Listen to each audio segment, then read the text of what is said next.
के पास आकर उनसे पूछने लगती है, हे स्वामी, मेरे मन में कुछ प्रश्न उठ रहे हैं, कृपया मेरा मार्गदर्शन करें।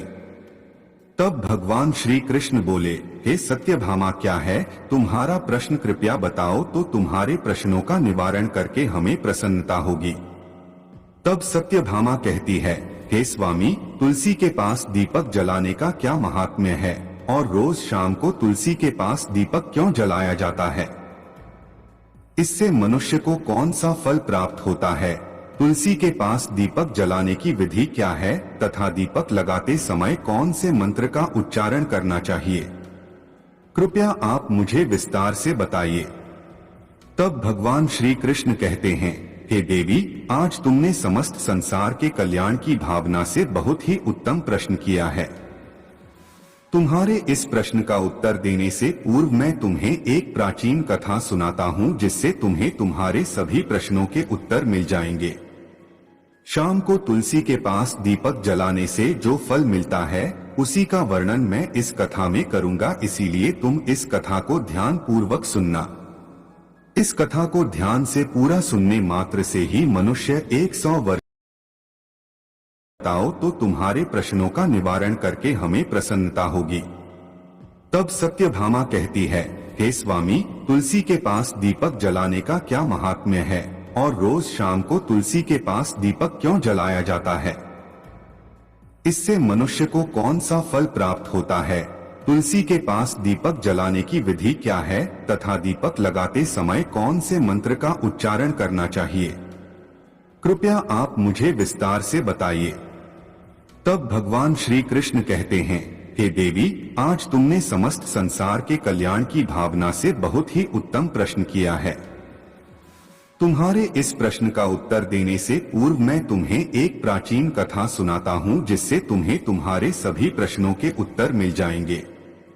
शाम को तुलसी के पास दीपक जलाने से जो फल मिलता है उसी का वर्णन मैं इस कथा में करूंगा, इसीलिए तुम इस कथा को ध्यान पूर्वक सुनना। इस कथा को ध्यान से पूरा सुनने मात्र से ही मनुष्य 100 वर्षों तक तुलसी के पास दीपक जलाने का पुण्य प्राप्त होता है।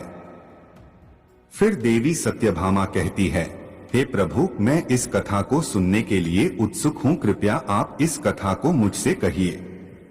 तब भगवान श्री कृष्ण देवी सत्यभामा को वह कथा सुनाने लगते हैं।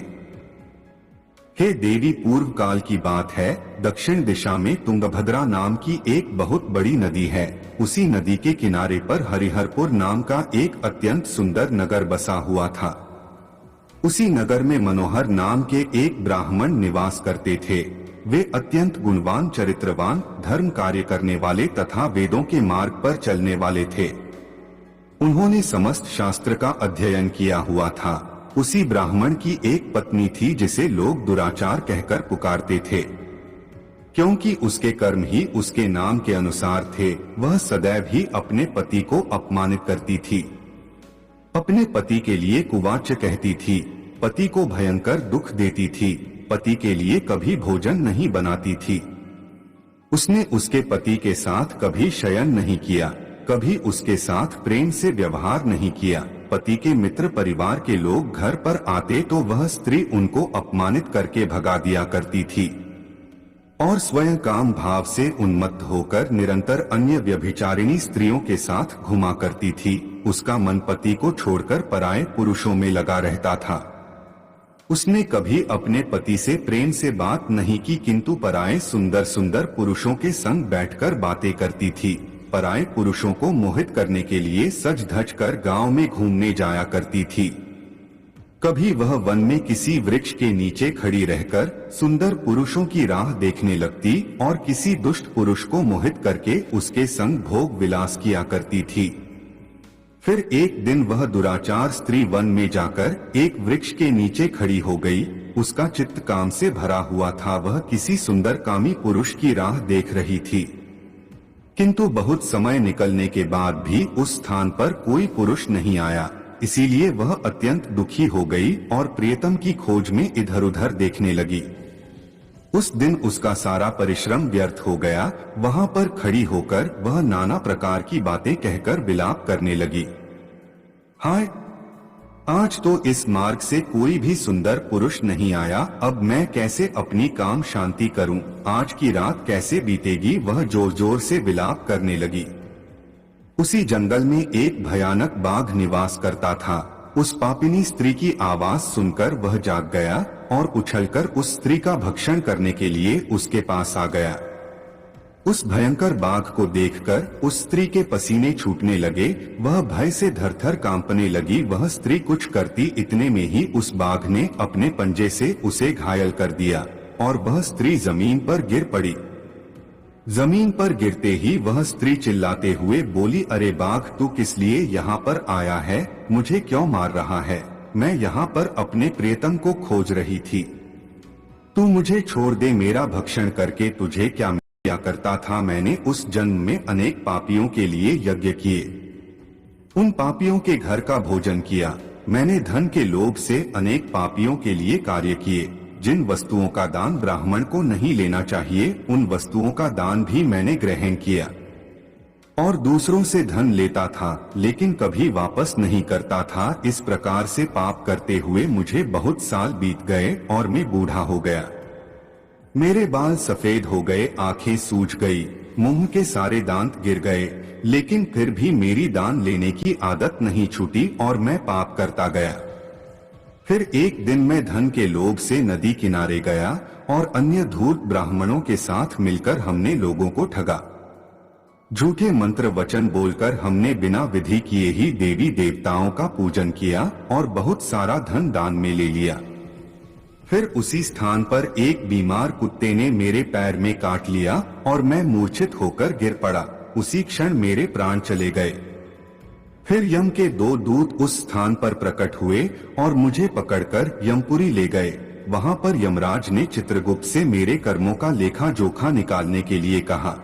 फिर चित्रगुप्त कहने लगे, हे धर्मराज, इस ब्राह्मण ने घोर पाप किए हैं। इसने दूसरों से झूठ कहकर धन लूटा है, विधि से पूजा न करके झूठे मंत्र बोलकर भगवान का अपमान किया है। इसीलिए यह पापी ब्राह्मण केवल नरक जाने के ही योग्य है।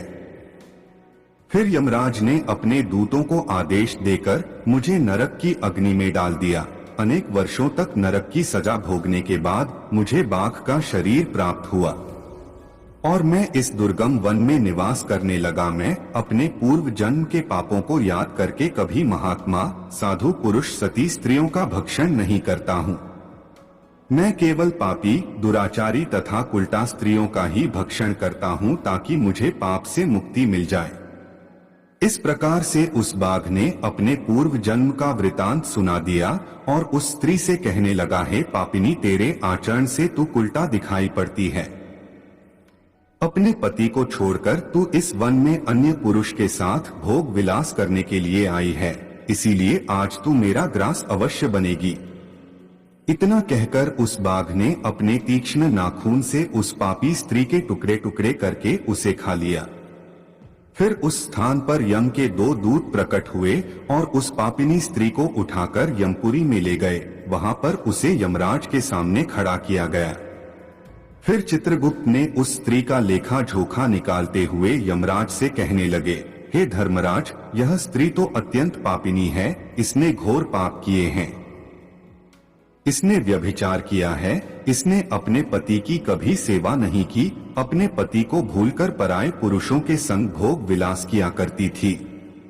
उसके पापों को सुनकर यमराज ने उस स्त्री को अग्नि से भरे हुए कुंडों में डालने का आदेश दिया। अनेक वर्षों तक उसे उस कुंड में पकाया गया, फिर उसे निकालकर रौरव नामक नरक में डाल दिया गया। इस प्रकार से उसे अनेक वर्षों तक अलग अलग नरकों में डाला गया और नरकों में डालने के बाद चांडाल के घर में जन्म लेकर वह फिर से अनेक पाप करने लगी, व्यभिचार करने लगी, अनेक पापी पुरुषों के संग विहार करने लगी। फिर कुछ समय बाद पूर्व जन्म के पापों के कारण उसे कोढ़ का रोग हो गया और वह भयानक पीड़ा सहन करने लगी। उसका अंग अंग जलने लगा, उसके नेत्रों में पीड़ा होने लगी।